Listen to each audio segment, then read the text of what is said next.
The topics and opinions expressed in the following show are solely those of the hosts and their guests and not those of W4CY Radio, its employees, or affiliates. We make no recommendations or endorsements for radio show programs, services, or products mentioned on air or on our web. No liability, explicit or implied, shall be extended to W4CY Radio or its employees or affiliates. Any questions or comments should be directed to those show hosts. Thank you for choosing W4CY Radio. Welcome to the Ask the Expert show on W4CY Radio and Talk4 TV, where we bring you educational information from top local experts in the fields of legal, health, financial, and home improvement. Now sit back and listen to experts in family law, association law, hearing loss, business brokers, home care, along with many other topics. Now here are your hosts, Steve-O and Sophia. Good afternoon, Orlando. Welcome to another Ask the Experts, where we bring you the top experts in the field of legal, health, financial, and home improvement. We do about 50 shows a month, and this show today is, without a doubt, our number one show. It has got such a large audience. People love the Kay Bender Rimbaum show. And I got to tell you, there's so many things going on. Just so you know, today's show, we're going to try to stick to the new laws that have come out for HOA and condo. So if you have a subject that's not really about the new laws, if we can, let's hold it till next month. And we want to get as many people educated as can.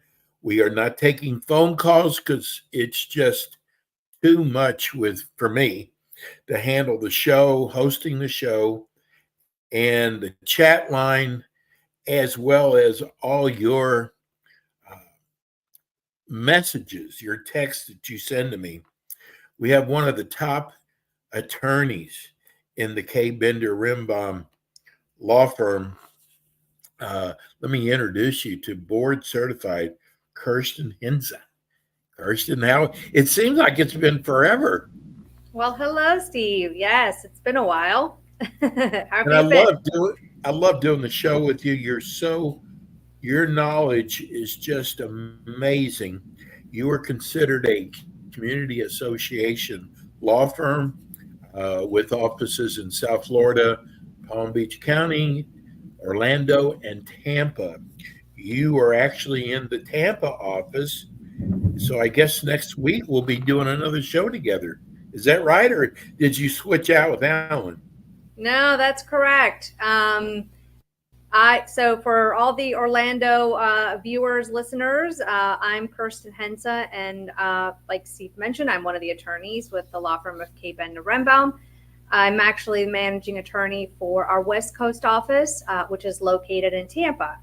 My colleague, Alan Schwartzide, is the managing attorney of the Orlando office. He wasn't able to be with us today, and so I am subbing in for Alan. He's playing hooky today. You know, Kirsten, He's allowed. You worked really hard to become board certified. Tell people what that means. Well, to clarification, I'm personally not board certified, but I do know that. Oh, I'm sorry. I thought you were. Actually, recently, he took the test and he passed the test. So he's now officially board certified. Board certification basically requires an attorney to do a lot of studying and take an additional test. This is in addition to having taken the Florida bar to be licensed to practice law in Florida. So I know Alan worked really hard, studied hard, and his hard work paid off. He's now board certified. I'm looking to get board certified in the near future. Hopefully, once you're so knowledgeable of the law. Person, you're so knowledgeable. I just assumed you were board certified. Oh, I appreciate that, but I do have to sit in for a test to get that official board certification designation. It's coming in the near future. Do it. You'll ace it. No problem. So we're going to to talk about, and I'm going to kind of just throw the show over to you. Um, there's a lot of new laws out there, and we can't get into all of them in one show. So I'm going to let you, I'm going to sit back and let you highlight about some of the laws that have been passed recently. Sure. Yeah, it's been a crazy year, as many of you know, with a lot of changes recently signed by the governor. Primary bills were House Bill 1021 affecting condominium associations, and then House Bill 1023 affecting 1203, I'm sorry, affecting homeowners associations. So I just, before I highlight some of the changes, I do want to say that we do offer a legal update. The class is not yet available for CEU credits for managers. We're going to be rolling out a division-approved CEU course in the fall, but we do offer some webinars on the legislative update, which is a little bit more in depth than what I'm going to be discussing today. So I encourage listeners to just go on our website. We have a monthly schedule of all our webinars and seminars that we host throughout the entire state, really, because we do have offices in multiple locations. So check that out, and they're all for free. It's all free education, and sign up to one that's convenient for you. But with that said, I suppose we can tackle House Bill 1021, which is the condominium, the House bill that affects condominiums. So some of the more, I guess, prominent changes were to the records inspection requirements. So the statute now was amended to clarify additional records that will be now made part of the official records of the association, and which the association has to maintain. And those include invoices, receipts, deposit slips, payment records, building permits, and then the board member education certificates. Now, some of this might seem, very logical, right? But the legislature felt the need to now codify these specific documents. So the association also now has an obligation to make a good faith effort to obtain and recover any record that has been lost or destroyed or is unavailable. The association has an obligation to basically maintain official records in the ordinary course of business. But now, if an owner requests a particular record and the record is either unavailable or lost, destroyed, now you have to make a good faith effort to be able to obtain that record.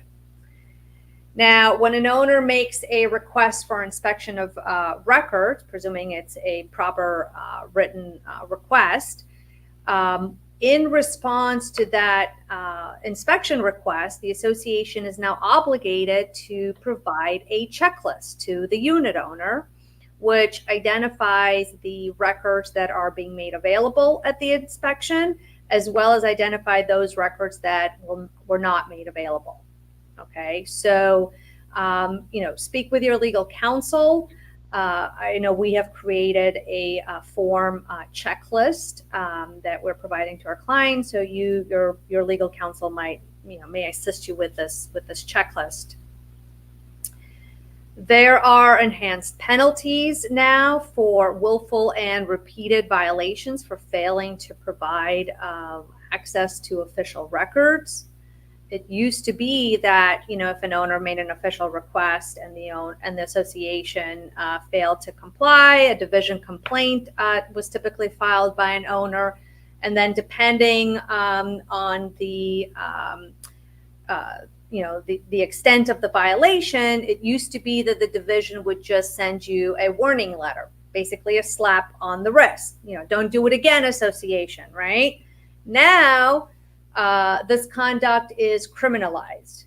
So the director knowingly, there has to be intent though. So if a director knowingly willfully, and then also another magic word, repeatedly fails to provide access to the official records, then this violation constitutes now a misdemeanor in the second degree. So a misdemeanor in the second degree carries a penalty of either a fine of $500 or imprisonment not exceeding 60 days. Now, repeatedly is further defined in the statute to mean 2 or more violations in a 12-month period. So again, this is not pertaining to the association or the board members, being negligently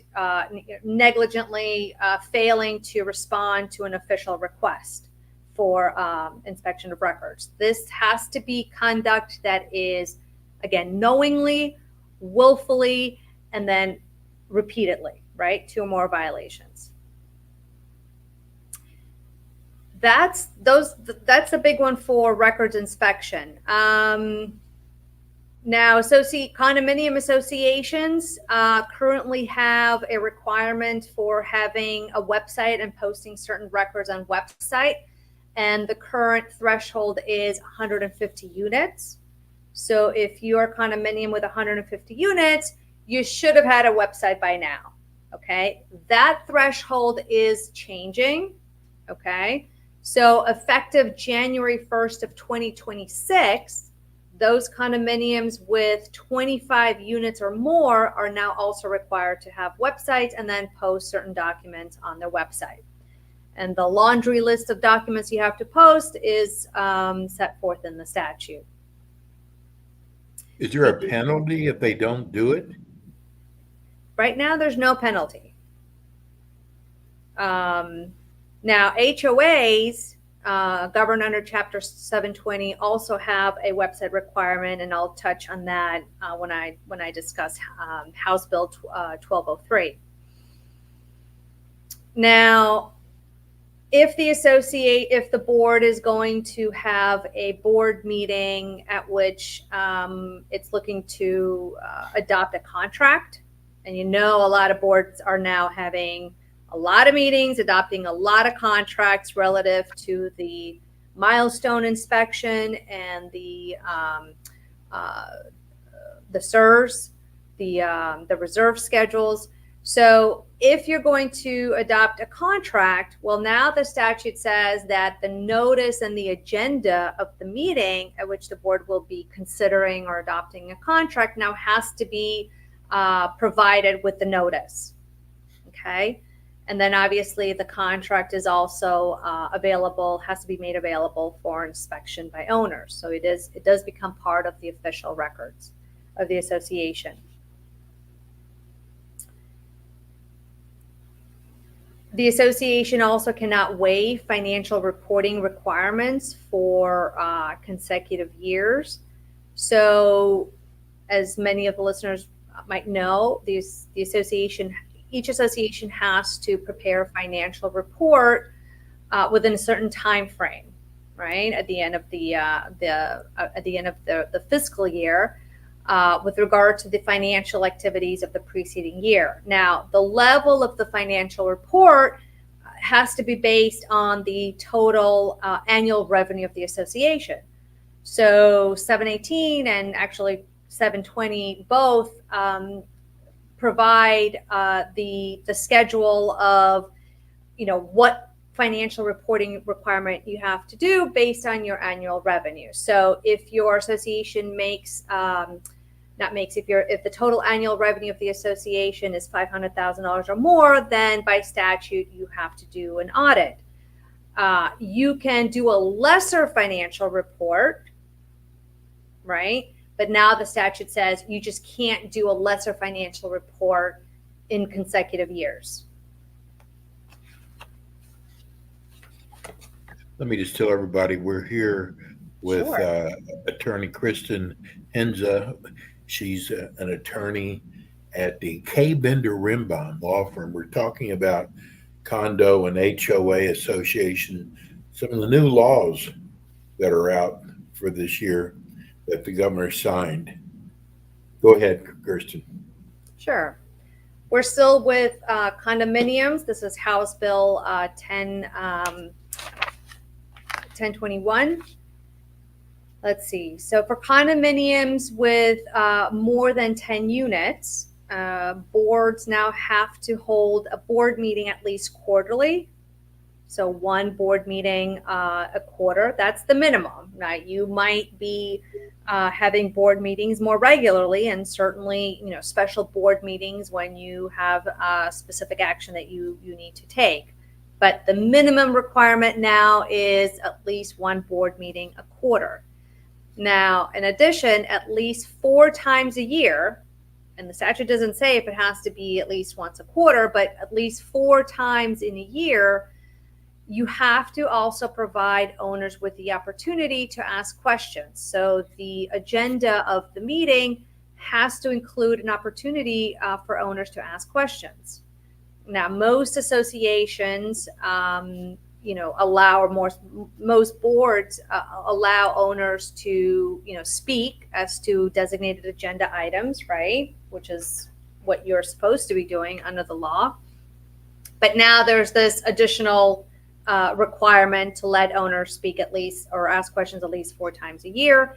And they can ask questions specifically as to the status of the construction project, as well as the revenues and expenses of the current fiscal year. What the statute doesn't provide, interestingly enough, is the requirement for the boards to answer those questions. So just be aware of that. Owners have the opportunity to ask. The board doesn't have a reciprocal requirement to respond to the questions. Now, board certification classes. Interesting change. It used to be that condominium board members recently appointed or elected could do one of the 2 things, right? They could either certify that they read the documents and sign a certificate saying they read the documents and that they were going to uphold the document to the best of their ability, or they could attend a board certification class approved by the division. That has changed. Now, condominium board members have to do both. They have to certify that they've read the documents, and they have to attend a board certification class approved by the division within 90 days of being elected or appointed. In addition, so the board certification class now has to be at least 4 hours long. Okay. Now, our firm, and I know many other firms, do these types of board certification classes, and ours has traditionally been 2 hours, right? That's literally how long it takes to cover all the materials you need to know to be able to properly conduct association business, and for you to be able to be a knowledgeable board member, so you know what to do. Now the legislature requires this class to be 4 hours. Okay, that's the initial one, and it also has to cover certain topics, including but not limited to the milestone inspection, SERVs, elections, board governance, and other topics. Then once the director takes this board certification class, they do have a continuing annual requirement to do at least 1 hour of continuing education every year. Okay, and specifically have it to do with changes in the statute or the administrative code. Both certificates are going to be valid for 7 years as long as the director serves on the board uninterrupted. And then you must also certify annually that all directors complied with the educational requirements.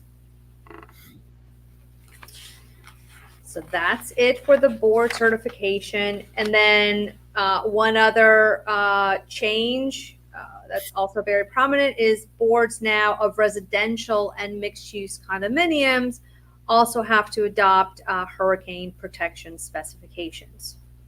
Okay. Now, note for board members that are looking to adopt these hurricane protection specs. And that can be on, color, style, material, and any other factor deemed relevant by the board. And hurricane protection can be, for shutters, hurricane impact windows, glass, doors, etc. Just note that just as a practical tip, when you adopt specifications, because it affects potentially the use of the unit, the statute does require that notice of meetings at which the board is going to be adopting rules concerning unit use, that they be mailed to owners in advance, 14 days in advance of the meeting. So it's not going to be just a 48-hour posted notice, rather a 14-day notice that is mailed to the owners, okay? And then once you adopt your specifications, be sure to send a copy of the specs to all the unit owners in order for those specs to become effective. That's it for the condominium. Listen, I'll bet you your phone is ringing off the hook nowadays. We're definitely getting a lot of interesting questions from clients. Unfortunately, the legislature just, doesn't think of a lot of things when they adopt these changes. And so now we have to deal with the practical side of things, right? How do we apply this to real life? And so, as attorneys, we are still processing these changes ourselves, discussing them internally, and then, just figuring out, how best to respond to clients. What are some of the biggest questions you're getting? Well, I think the most notable ones have to do with the SIRS, because as many listeners are hopefully aware by now, you have to complete your SIRS by the end of the year. And so there's a lot of questions about funding SIRS, pre-funding SIRS, et cetera. So that's really a hot topic. But you know what? Official records is also another. Official records has always been a hot topic. So that hasn't changed. Well, so up to you if you want to take a break, or I can move on to the HOA. You know what? Let's go to commercial. We'll give your throat a rest. And we come back, we'll talk about, first of all, let's talk about the classes you've got coming up. And we'll get back into the show. Sounds good. We'll be right back. Give everybody the phone number, first of all. Do you have the number for the Tampa office? I mean, the Orlando office? So the main number for the our main location, which is in Pompano Beach, Florida, is 954-928-0680. But if you call that main number, our receptionist will direct you to whichever office you're looking to get, whether it's Orlando, Tampa, Pompano, Palm Beach. So one number, 954-928-0680. Okay, let's go to break. We come back, we'll have more with Ask the Experts and Kay Bender Rimbaum.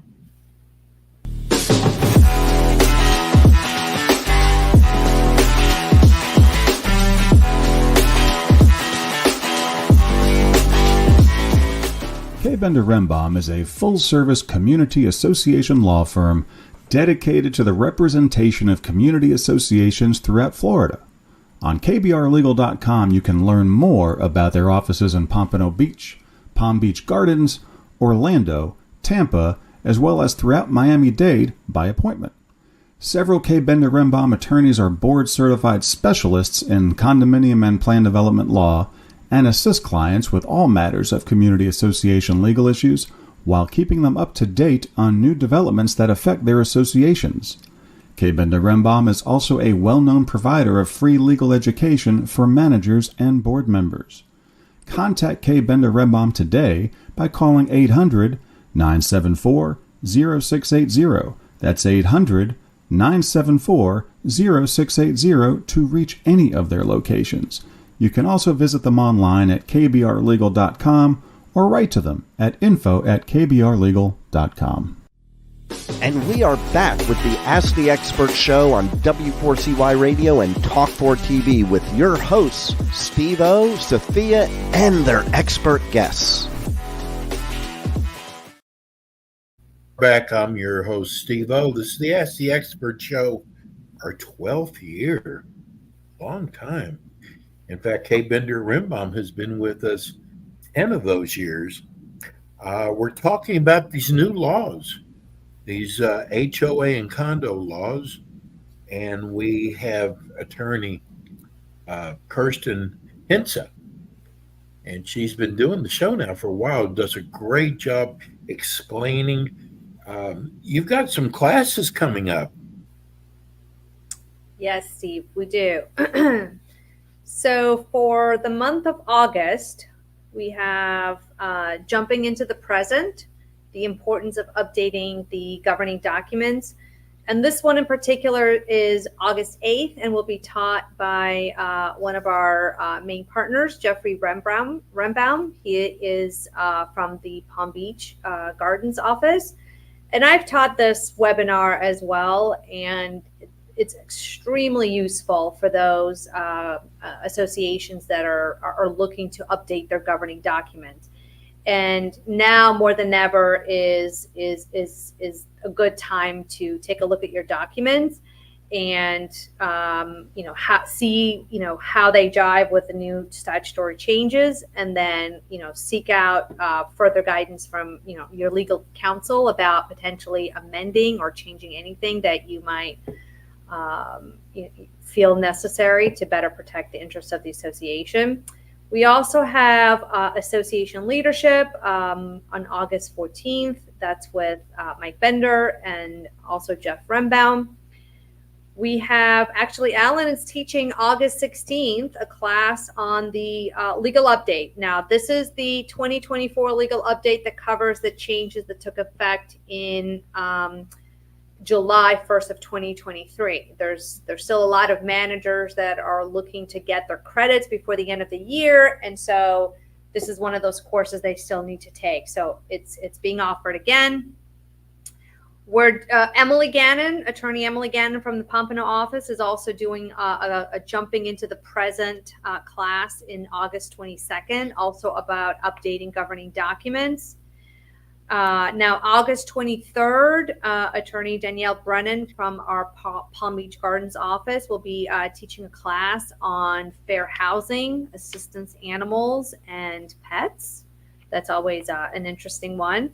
Yes. And Michael Bender will actually be doing the 4-hour condominium board certification class. Actually, this one is already available for CU credits, and that's going to be September 5th. Okay, so the condo 4-hour board certification class, the first one rolling out, it's going to be September 5th. And then covenant enforcement class, September 10th. And that one's going to be taught by Alan.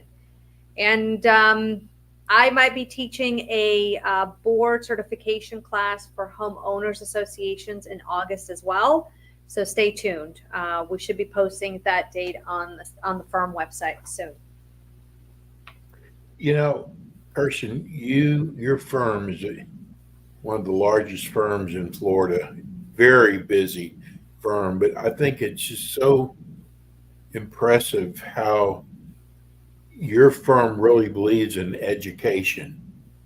And you do all these free seminars, and it's just amazing how special, how important education is to Kay Bender-Rimbaum. It is, and we, it takes hours to prepare the slides. Obviously, getting these courses approved with the division, so we have to send them an outline, and then preparing for the class. So it takes a lot of effort and time. So, well, the classes are so important, and I'm just glad that Kay Bender-Rimbaum is just so up on these courses that they offer for free, by the way. And I guess let's go on. Let's continue with the show. Let's do it. So let's just quickly go over some of the changes that were made to the HOA statute, which is Chapter 720 of the Florida statute. This was House Bill 1203, and by the way, all these House Bill 1203 and then House Bill 1021 all took effect July 1st. Okay, so these are all changes that are currently in effect.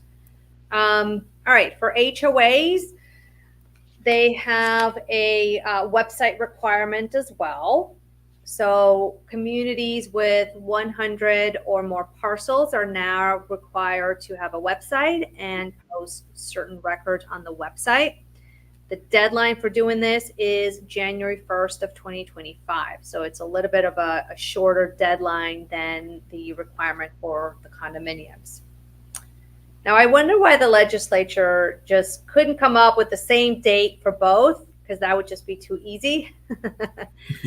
But be that as it may, for HOAs, the requirement is January 1st of 2025, and for condominiums, it's January 1st of 2026.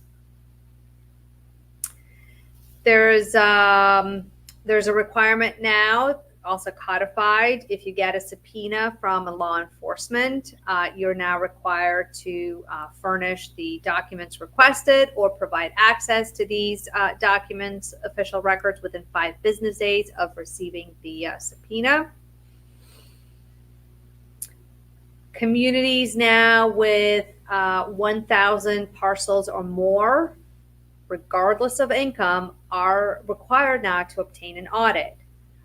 Now, just like with the condominium statute, HOAs are required to prepare a financial report of the prior year's financial activities, okay? And the level of the financial reporting is going to depend on the annual revenue of the association. So Chapter 720 has set forth the dollar threshold, okay, required for each type of financial reporting requirement.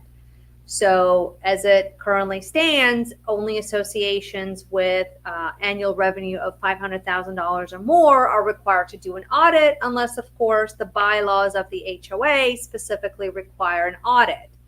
Well, now House Bill 1203 modified that requirement slightly, and if you're an association that manages at least 1,000 parcels or more, you have to do an audit regardless of your annual revenue. Similarly, with the condominium statutes, the association can prepare a lesser financial report. It just can't be done for consecutive years. So if you are required to do, compiled financial report, and that's an accounting term, you could have the membership vote for the association to do a lesser financial reporting requirement. You just can't do it for consecutive years now.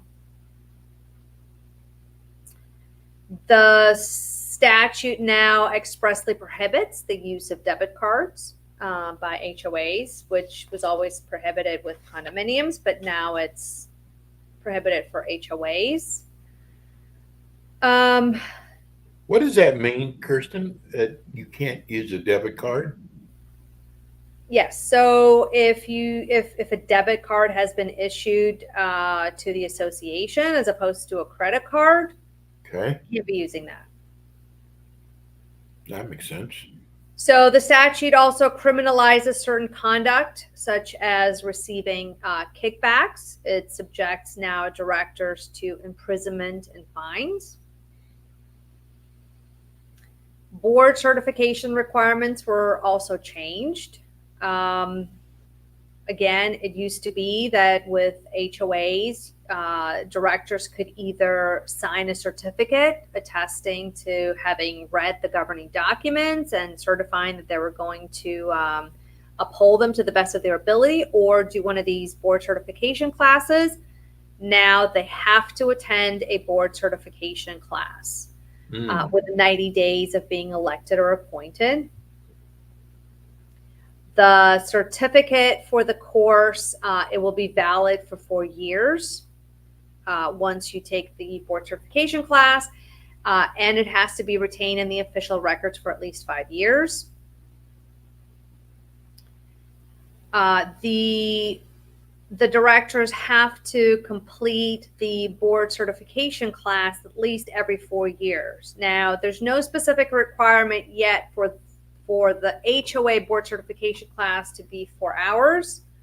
And like I mentioned, ours has traditionally been about 2 hours. But then once you take that board certification class, you have to take another one at least once every 4 years. Now, if you are an HOA that operates or governs a community with less than 2,500 parcels, then board members now have an additional continuing education requirement of 4 hours annually. If you're in an HOA with more than 2,500 parcels, then you have 8 hours of continuing education after you've done your initial board certification class. I mean, I don't even think that attorneys have such a high requirement for their continuing education. So this is incredible. Do you have to be an attorney to teach the classes? Well, with respect to the law, yes, because you cannot provide legal guidance in Florida without a license. Now, there have been a lot of changes to the statute that affect substantive rights of owners. And that has to do with this term that has been used a lot frequently, and has to do with Kaufman. So let me go over the changes first, and then we can just briefly touch on what Kaufman means in light of these changes. So HOAs cannot regulate interior changes. So if an owner wants to do an alteration or improvement within the parcel, within the home, the association can no longer require ARC approval or deny any requests, provided the change is not visible from the exterior. It's not visible from the frontage, the adjacent parcel, the common areas, or golf course. And if you think about this, it makes sense, right? Because typically with HOAs, you have single family homes. So whether an owner wants to update a kitchen or not, I mean, it doesn't seem to affect other parcels in the community. Right. But the problem with that is that there are HOAs that are townhomes, or there are townhomes that are governed under Chapter 720 of the Florida statute. And as we know, with townhomes, there are shared walls and there are shared roofs, right? So depending on the type of alteration or improvement that is being contemplated by the owner, it could potentially affect the shared walls. So that is not addressed in the statute, and could be problematic. So we'll see if this issue is further addressed in the next legislative session. But you also cannot deny a request for an HVAC system replacement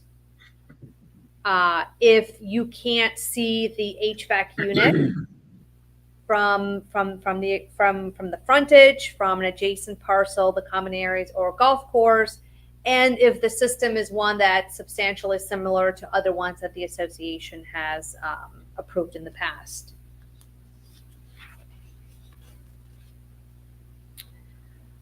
A big one is that an HOA cannot prohibit the parking of personal vehicles, including pickup trucks, on driveways or any other parking area in which individuals are allowed to park under local ordinance.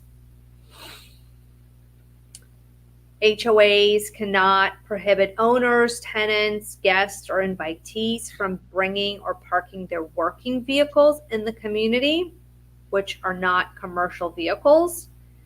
Now, commercial vehicles are specifically defined in a different statute.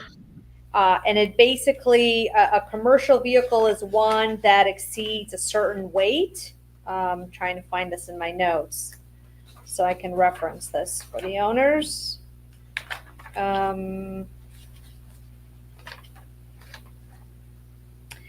So it's section 320.01, subsection 25 of the Florida statutes that defines commercial vehicles. Again, that's section 320.01, subsection 25. And basically, a commercial vehicle is one that has a gross vehicle weight of 26,001 pounds or has 3 or more axles. So what, traditionally, is contemplated in the documents as commercial vehicle, which is, typically a pickup truck or a van that has some kind of signage, Joe's Plumbing, or a lot has of these a landscape companies. Correct, or has a ladder and buckets in on the bed of the truck. That is not what is considered a commercial vehicle. Okay, so a working truck that does not meet this definition of commercial vehicle, so less than 26,000 pounds, is allowed to park in a community now. HOAs cannot prohibit an owner from hiring a contractor or allowing a contractor to access the parcel just because the contractor doesn't have a license or just because the contractor is not on the preferred vendor list of the association. So you can't require proof of license for a contractor that's doing work for a homeowner. Let's see. Now, a separate bill, House Bill 293. Now that one became effective May 28 of 2024. So it's been in effect for a couple of months now. That had to do with hurricane protection. Now, an HOA has to adopt hurricane protection specifications, again, as to color, style, material, and any other factors deemed relevant to the board. And hurricane protection is defined. It's a defined term in the statute, which includes, roof systems, shutters, impact windows, doors, and any other similar structure. So if you haven't done so already, the boards of HOAs have to adopt hurricane protection standards. And just like I mentioned with the condominiums, notice of the meeting at which you're going to be adopting specs should be mailed out to the owners at least 14 days prior to the meeting, not just a 48-hour notice. And then once you adopt the specs, then make sure you provide a copy of the specs to the owners. All right, briefly on fines, HOAs cannot fine owners for leaving their garbage receptacles out within 24 hours before or after designated garbage days. And you also cannot fine homeowners for leaving their holiday decorations or lights up unless they have not removed them after 1 week after the association provides written notice. Most associations will probably, give notice to the owner saying, hey, your Christmas lights are on, right, or up, in the month of June, make sure you bring them down. And then if they don't, then you can proceed with fining, provided those lights are still up a week after you send that notice. The fining procedure itself hasn't changed. It's substantially in the same form. It's a two-step process with the board adopting the fine and then the committee hearing, and then the committee confirming the fine at a committee hearing. That hasn't changed, but additional requirements were added to this process. Specifically, the the committee hearing has to now be held within 90 days of issuing that 14-day committee hearing notice. So now there's a time requirement within which that hearing has to be set. Still need to mail out that 14-day notice. Cannot collect the fine if the violation has been remediated within the time frame provided in the notice or at any point before the hearing. You have to now provide owners with the committee findings within 7 days of having that hearing. And then you also cannot require payment of the fine less than 30 days from notice of the approved fine. All right, I think that's it for the major highlights. But please, this is not, I didn't go over a lot of other changes. So I encourage you to attend one of our legislative updates that we'll be having soon. Is this normal to have this many new laws in 1 year? Well, I mean, I can tell you, I have been practicing I've been with the firm since 2010. And every year the legislature, passes new laws. And in years past, and, I remember just kind of skimming through some of the changes, no big deal, moving on. But, recently, I mean, this is a lot. This is a lot. So what I wanted to mention briefly in the few minutes we have left with Kaufman is that whether a lot of these substantive changes, like the ones about the vehicles, whether those apply to your community will depend on whether you have Kaufman language in your declaration. And Kaufman refers to the magic words as amended from time to time, referenced at the end of either Chapter 718 or 720 in your declaration. So typically on the first page of the declaration, you'll have something to the effect of, this association is governed under Chapter 718 or 720 as amended from time to time. If you have that verbiage, which is Kaufman, then all these changes will retroactively apply to your community.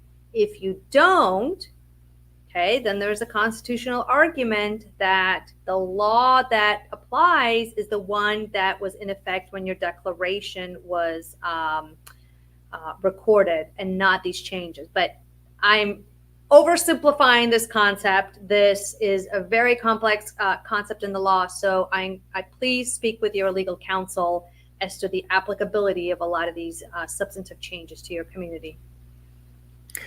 Kirsten, you would not believe how many people are writing saying what a wonderful job you did today. Mm-hmm. I spoke fast. A lot of new laws out there. Well, we appreciate it. And we'll be back again with you next month. We'll take your questions in. The name of the firm is K. Bender Rimbaum. Let's give the phone number out again in the website. Yes. The main number is 954-928-0680. And I believe the website is kbrlegal.com. That's it. Kirsten, great job. Have a wonderful weekend. And we'll see you, I guess, Tuesday? Yes, sir. For the Tampa. All right. Thanks so much. See you then. That's Kirsten Hinsa. K. Bender Rimbaum. Hey, that's it for us today. We'll be back again with you next week with more Ask the Experts. Have a good weekend, everybody. God bless.